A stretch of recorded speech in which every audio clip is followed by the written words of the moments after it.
welcome back to another week of videos. Today I'll be looking at basically the title of the video is Caligari to Hitler. There's more documentaries I'm going to cover as well as that one. Again, I've just had a normal background here, I don't have the green screen. I'm not going to put any green screen stuff until the summer's over because it's just too warm where I live at the moment. It just would be too many lights and I don't really want to be sweltering and going every 2 seconds when I'm doing a video, so that's not going to happen. So I'm going to look at 3 documentaries set around the period of the Nazi period. This will be my last video on this era and this subject for a long time. I'm kind of getting burnt out on it. I've got a few like DVDs and Blu-rays I still haven't watched that I'll cover over the next while, you know, individually as I go on, but covering them, I've kind of crashed now. I don't want to do any more. I don't want to look at the Nazis anymore. I'm sick of looking at them. It's too depressing, so I'm going to stop. This is my last one. This is the cover all. So a film called A Film Unfinished, which I still need to watch, but that'll come later in the year. So the documentary I'll cover is From Caligari to Hitler, Hitler's Hollywood, and the horrible life of Leni Riefenstahl, the director of Triumph of the Will, which I covered last week. I'll also do comment a little bit on The Holy Mountain, which was a mountaineering film that Riefenstahl starred in. So I'll cover that as well, but that will come later in this video.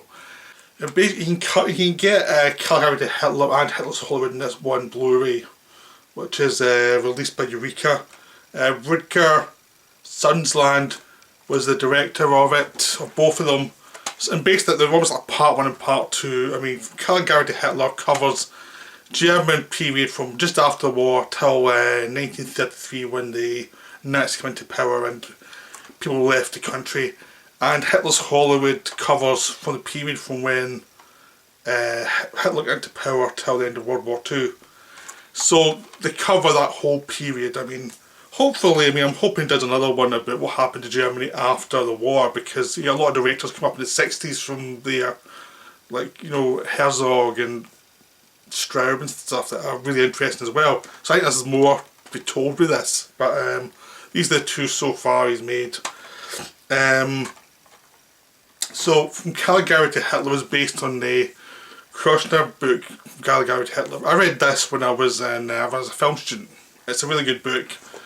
It's probably reductive in some ways, as most film criticism is. I mean, most film criticism kind of takes one viewpoint, like this leads to this, leads to this.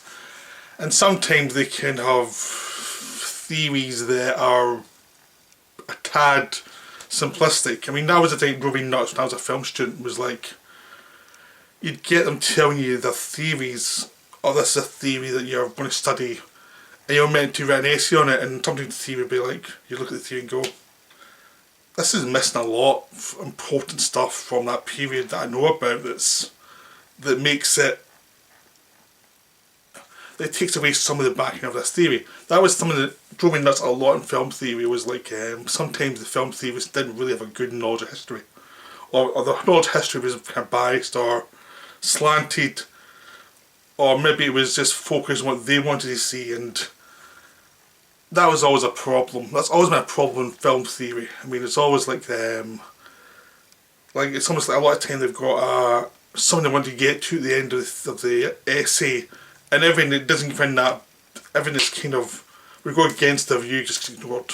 So that's my little beef in film theory, you know, from someone who's a film student and who went a bit nuts sometimes with some of the garbage that I had to spout. I mean, some people, my course has left course out of this. Just, this is ridiculous. You know, I liked the library, but it was a frustration. So, sorry about that little side view about film theory, but I think it's important because this film looks at the theory of the mobility of the German nation inevitably led to fascism, which was the theory of Kirchner. Kirchner was a left-wing theorist. He was very kind of intellectual, pretty much the enemy of the Nazis, who were very right-wing and very anti-intellectual, and they referred to the Jews as people who were too intellectual and were against the masses and were just into the money and stuff. It's like, you still get this nowadays. It's not like, no one comes out and says, oh, it's Jews. They say it's the intellectuals, but there's still that kind of tinge. Sometimes you're thinking, we kind of know what you're actually talking about, And this was just blatant anti-Semitism though. It was against actual culture that looked into what was going on in history, what was going on in the world, and tried to break it down. Nazis hated this, and Kraussner had to leave. He first went to France, then he just left Europe altogether to America, just for his own safety. I mean, anybody who had an intellectual bent had to leave eventually when the Nazis came. But the first film looks at the boom post-World War I, because Germany was destroyed, then it had a boom in the 20s when there was a lot of industry, a lot of corruption basically. I mean there was a lot of money going through the system, a lot of middle classes building up, but there was also a lot of poor, a lot of people had been left out of society. So it was good if you had a job in Berlin or one of the big cities. But if you're on the outskirts, you weren't getting a job, you were just in trouble. So it was that kind of urban, the kind of whole idea that everywhere was in the cities and everywhere outside the cities didn't matter. That was the kind of feeling in Germany at the time. And this was something that Hitler, of course, used to his advantage later on, because the people who are disenfranchised from one generation can be manipulated by the next despot that comes through. So you should avoid disenfranchising people because they will become your next nightmare quite easily, which is one of the things, one of the big lessons of the Nazis, which we never learn. Anyway, I'm trying not to be too political, but obviously it's going a bit political. But this film shows you what happened with the 20s cinema. So you had Lang, who was in the 1920s, he was going from hit to hit, and he was always reinventing himself. Every so often we go back to do something similar, but a lot of the time he was going from Dr. Mabuse to The Spiders, which was this kind of action series, to Die Nibelungen, which was based in German myth, to Metropolis, to M. That was the 30s though. But during the 20s he was doing a lot of work. He was hit after hit. I mean, Metropolis was a big bomb, but he was still such a popular director. Even a bomb with Metropolis wouldn't slow him down. He was just always making films. He was very unique in the industry. And this was a very kind of industry based on the director, the Oscar Murnau, who was making his more naturalistic films. You see Lang, who was a popularist, whose films based on pulp, but then you had Murnau, who was making these more arty films. They're still based on Vampire Tales, Faust, maybe a bit more higher class than what Lang was going for. But they're both such great directors that even though they were taking stuff from pulp, or sometimes pulp in Murnau's case, sometimes it was high class, but they were populist directors. They were making films for the people. You had Lubitsch as well, Lubitsch started in Germany, then before he moved to Hollywood. So there's a lot of talent there, and it built up in the 20s, built up a lot of talent, like Carl Freund, who was the DP, who worked for Murnau and Lang. You had a bunch of other directors that weren't as well known that this film brings up. People who were just disappeared because they were just directors who were well known then, but the films get forgotten, and most of them were probably lost after the Nazis arrived. There's a lot of forgotten films. I mean, most of the great directors, their films were saved, but anyone who wasn't one of the greats, the films put them up because they were at time a totalitarian in the 30s who were wanting their own kind of films made. So this film shows you the breadth of the German experience. You had people like Billy Wilder coming up, and Sidomak and Ulmer, and they were making naturalistic films about a day in the life of Germans in the city. And this film was into the idea that what the life was like for people in Germany in the 20s, which was go to the city, have a fun. You're working a bad job usually, but you made it up for that at night time when you went and enjoyed yourself the weekend, and that was when you lived. And so there was a lot of energy going on. There's a lot of films getting made that were very popular. There's a lot of directors who were getting bigger and bigger, and Hollywood was pulling all of them away.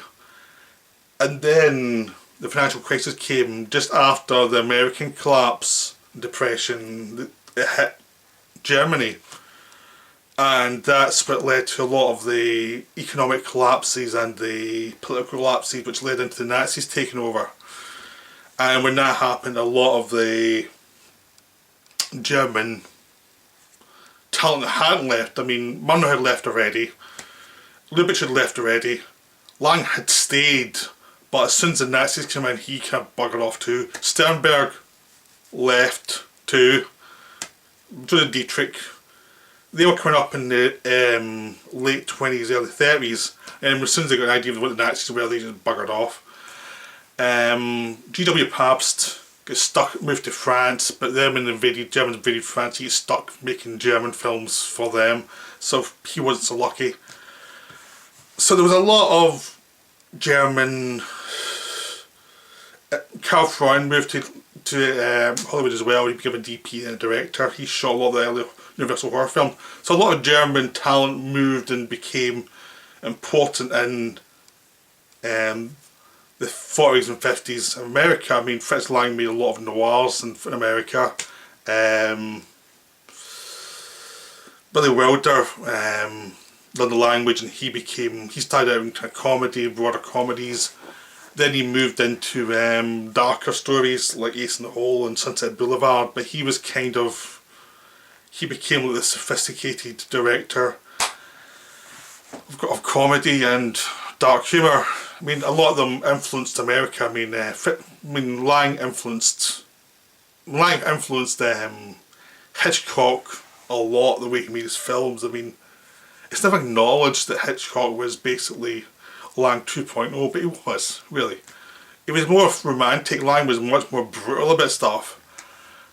That's what probably made him more successful, but a lot of the fundamentals were created by Lang that Hitchcock bounced off. In the same way, like Lubitsch led to Wilder, which led to Max Ophuls, and then led to nothing really, because it kind of, a lot of that kind of more sophisticated comedy collapsed in the 60s, really. But for a long time it was popular in America, and now it's like more of a fringe thing in America. But so your influence, I mean, film noir is based on European style put to American subject matter. So a lot of people went over there but moved to horror movies, like Sidemak started horror movies before we moved on to film noirs. We had Ulmer, who stayed in horror, but so a lot of them are darker sensibilities, so they moved to Hollywood, so they made a living. Then you had the people who were stuck in Germany, the directors who were stuck in Germany. And Hitler's Hollywood, the second film in this disc, really, what you see is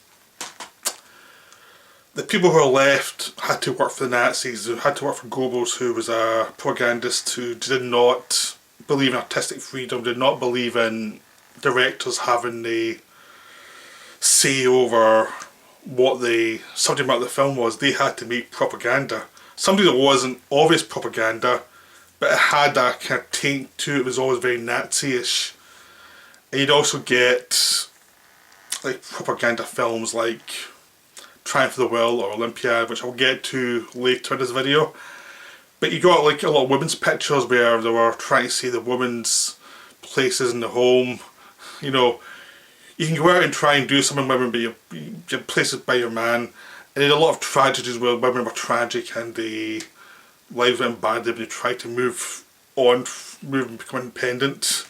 So they'll try to cater to the women while they were also doing like war stories of like historical epics showing the rise of the German man, the rise of the German ideal. And it was very propagandist and not, not good for society. Because what was happening in society was they were getting all these films. They weren't getting films that were from the outside. They were getting films made through Global's idea of comedy and drama, which was pretty basic. So a lot of these actors had to do, and directors had to do these films that I'm sure a lot of them did no real interest in doing. Some did, though some became National Socialists and became like propagandists, and of course later on after the war had finished was saying, no, I was forced to do these films. I was like, yeah, I don't think you were. You could have left. There's still like 5 years between the Nazis coming in and then starting to invade different countries. You could have left then.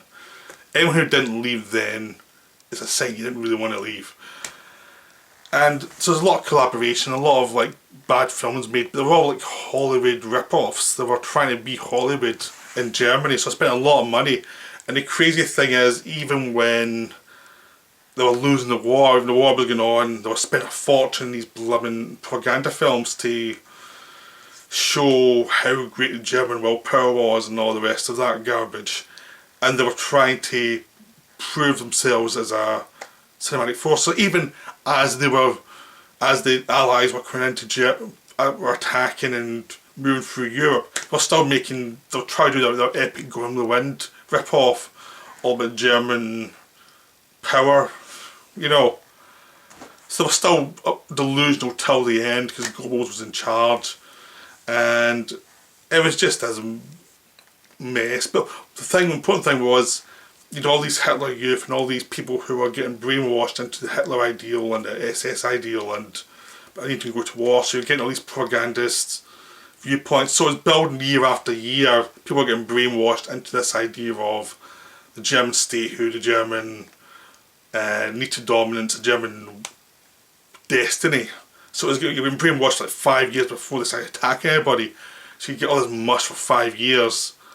In the newspapers, in the cinema, there was no way to look beyond that. Anybody who was intellectual was either killed or had to be in exile. So there was no real force to fight this. This became the propaganda, and this became the thing that rotted people's minds. So you go from something like the 20s, which was like, we get things like Caligari, and you get Fritz Lang and Murnau, and they were much more critical of all this stuff, and they were showing like I always get in trouble for showing the German kind of mania and craziness, and his last film in Germany was Testament of Dr. Busey, showing a madman ruling an asylum, which was very much a metaphor for Nazis. So all these like very critical things that would actually affect people watching it and think, that was all gone. No thinking involved, you had to follow this mantra. So for 10 years people had this mantra throughout. They built the war and during the war, and that affected a lot of people because it just became this gibberish getting thrown at them. And there was no way around it. I mean, this became the social norm for people, and it affected them. And as Hitler went further and further, first saying it's the Jews' fault, then saying they have to move to a certain ghetto away from us, and then just going full on murder, but keeping it from the German people. Well, he was murdering all these 6 million Jews, right? They're showing all this propaganda of all these romantic films to keep the women happy, and to see this sacrifice and men were making for going out to fight for them, and it was pretty horrible. It was just. But you see that in American films at the time as well. We're just like, we have to fight and blah blah blah. That's just the propagandists. Anytime you're in a war situation, that's going to happen. Or anytime you have a totalitarian state, that garbage is going to happen. So you should be on the lookout for it, saying, this is how you're meant to think. This is the only way to get meant to think. Don't think any other way. Anyone who thinks another way is wrong. That's a bad sign. It's always a bad sign. It's always healthier to have argument, you know, and have like disagreement, and you can disagree and you can take someone down through argument rather than blocking their right to speak. As soon as that happens, you know there's something wrong. It's going to go bad. No matter left wing, right wing, whatever. As long as someone start doing that, that's a sign you should keep a distance or get the hell out of there. So it showed this Hitler's Hollywood shows the downside of the German culture as it became affected by the disease of Nazism. And it led to the wars and led to millions dead. So, both these are terrific documentaries. They're not works of genius or anything. They're telling a basic story of this went to this, this. These are directors who were interested, who fell away. These are directors who collaborated. I mean, one of the collaborators was Douglas Sirk, who was working in Germany during the war, and then just changed his name and moved to America. And that's like, yeah, that happens sometimes. People just change their names and no questions asked, even though they'd been collaborating with the Nazis. They say, no, I had to do it to save my life, type of thing. And it's like, did you really? So, you have to be aware of that stuff. The final documentary is actually about Leni Riefenstahl, which is on the Holy Mountain, the new Blu-ray by Eureka. I'll start with the Holy Mountain actually. Holy Mountain's this terrible, boring mountain film where Leni Riefenstahl stars in it, and she's like it's the example of what the Nazi ideal, where it came from, was all these kind of body beautiful films. These films came from the 1920s. They were directors who were contemporaries of like Murnau and Lang, but they were making these films that were the ones Nazi, before the Nazis arrived. They were kind of probably influenced by certain ideas, the idea of the body beautiful, the externalization of, instead of internalising everything, trying to work things out and look at a moral purpose, everything became externalised. Like, a healthy body means a healthy mind. Yeah, we can still get that. It doesn't mean a healthy mind. It means you just have a healthy body. You still have a beautiful body and have a horrible mind. The Nazis proved that, you know. So you've got that, and you've got all this thing about all these mountains, and mountains mean something about transcendence to a higher state of being. All that garbage the Nazis believed in with their racial purity and belief in appearance above all else. Like, if we appear to be a sane society, we must be a sane society. If we appear to be helping ourselves, we must be helping ourselves. We might not, don't look under the surface, don't look at all the people we're killing. You know, if we tell everyone we're helping each other, helping others by invading them, we must be. You know, it's that kind of creepy, like, on the surface level intellectual processing that was really very Nazi-ish. And this film kind of shows you a lot of that. I mean, there were some exciting sequences. Everything was shot on the mountains. Everything was done for real. The real mountaineers doing it. And there's some skiing sequences that are terrific. There's some mountaineering scenes that are terrific. But anytime anyone's away from that and they're talking, it's bloody awful. None of the actors can act properly. Everything's like... It's like all those scenes in silent movies you get where people are trying to be charming and funny and are not. The kind of stuff that the good directors took out or limited as much as possible. This becomes most of the movie, and it becomes this drag, and just trying and just wishing it would stop people talking. You had Leni Riefenstahl as the female lead, as the romantic figure, which is hard to watch now since we know what she was like. And she's danced a lot in this film because she's a dancer, right? And she's a bloody awful dancer. It's like, how was she ever a professional dancer? So it's like, her technique, just from watching it, it's all just very vague movements and not very graceful. So German's idea of dance must have been really strange. So you see two dance sequences in a row of someone who can't dance. You start off with her against the mountains, dancing in the dawn or something like that. And then you have another sequence she's dancing for people, of course she's a professional dancer. Two dance sequences with someone who can't dance, and then it becomes these two men fall in love with her. They don't realise that they're best friends. They don't realise both of them are falling for her, so they go after her separately.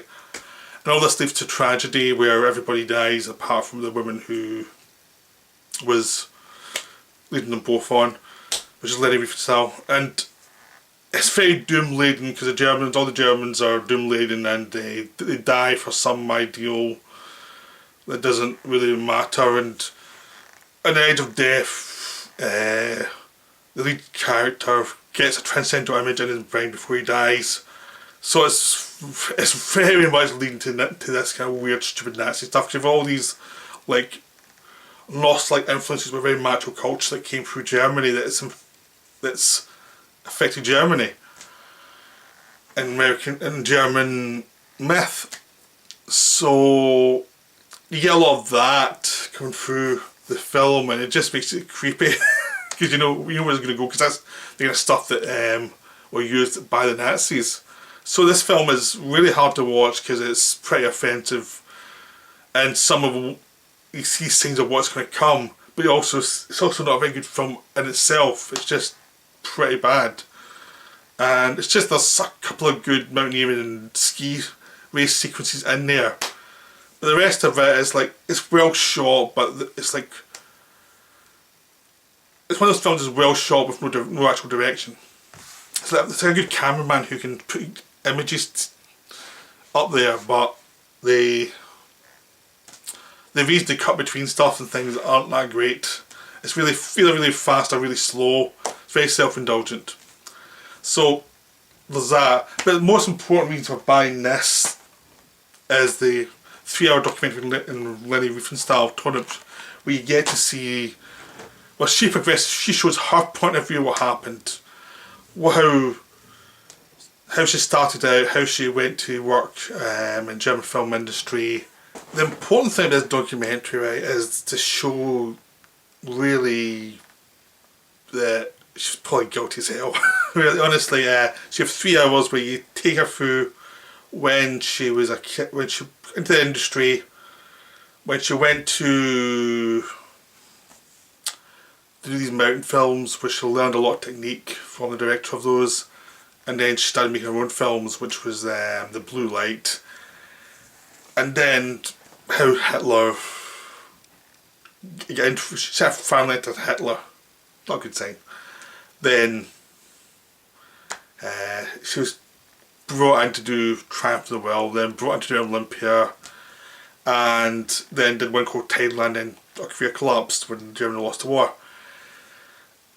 Again and again they're asking her about these films, and again she has no real answer. She keeps on saying she was down in the Nazi party.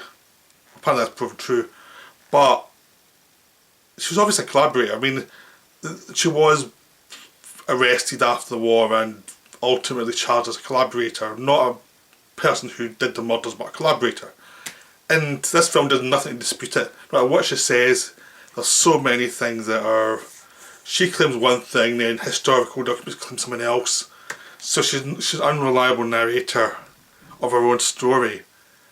And it seems almost like she's hoping no one going to look too closely and take her at her word, and these filmmakers don't.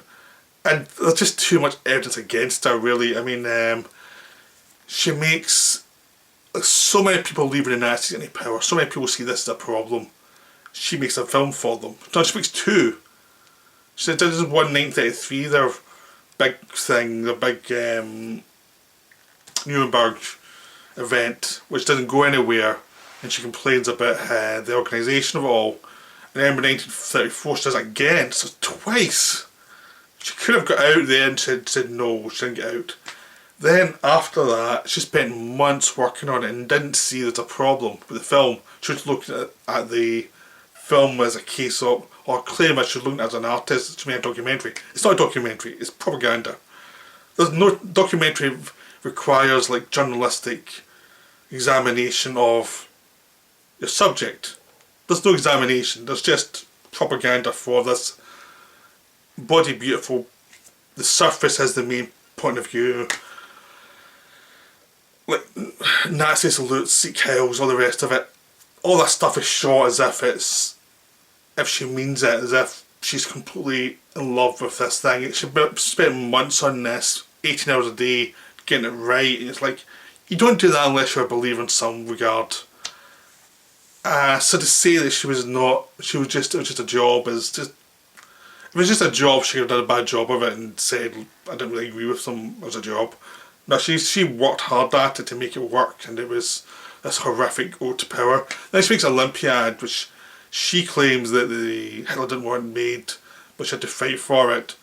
We've noticed again it's a body beautiful thing, the idea of all these men competing for power and competing to be the greatest athlete at certain things, and lots of shots of people, the bodies and through air and swimmers and things.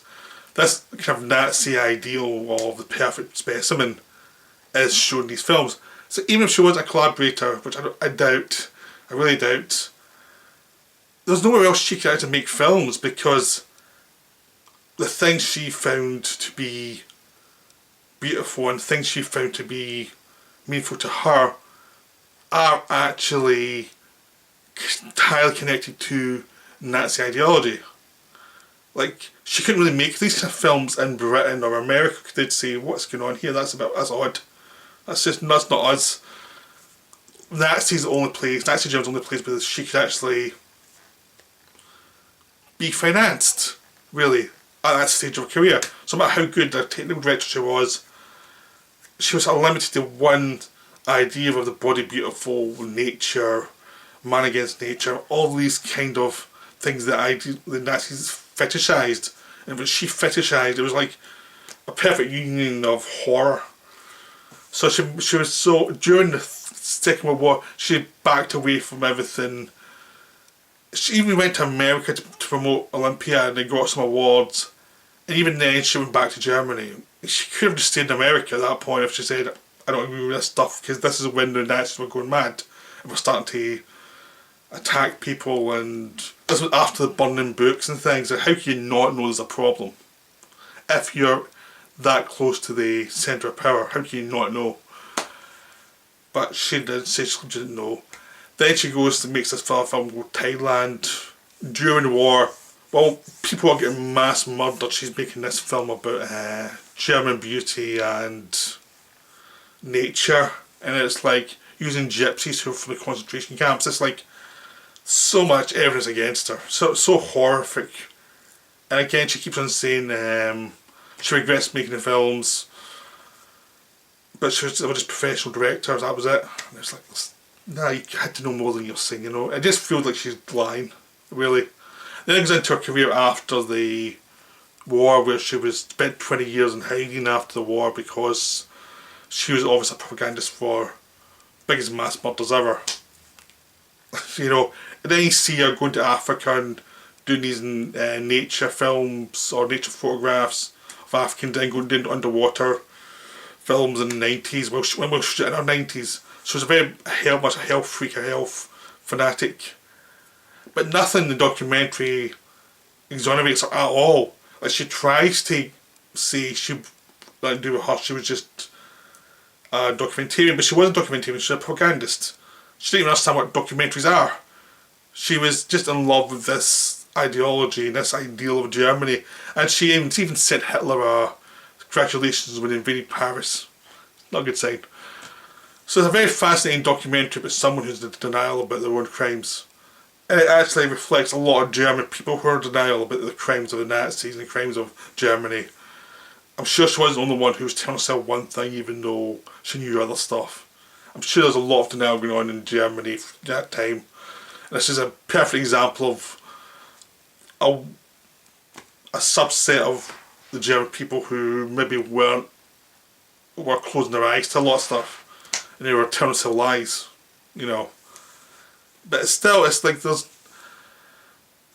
no excuse for a grown person to not see this stuff. It's a failure of moral character to just go into art rather than look at what your art means. It's just a total failure. That's unacceptable if you're someone who's a grown up. You should know better. You have no real defence. And that's what this film really feels like. You should have no real defence. You should try and make yourself look like a victim and hope people would be sentimental. Didn't work. People saw through it. It was like, no, we're not forgiving you for that. That's unacceptable. she had so many chances to not do this stuff, to back away and leave when everyone else left. A lot of people left at one time. She had contacts, she could have left in the early 30s, she never. Instead she just doubled down, and just, it was like, what do you expect was going to happen? So anyway, that was the horrible life of Leni Riefenstahl. So I hope you try and see these films. They're really worth seeing. Even Holy Mountain, just for how toxic it is. But it's a very interesting look in German culture and German mentality and what happened in Germany through filmmaking.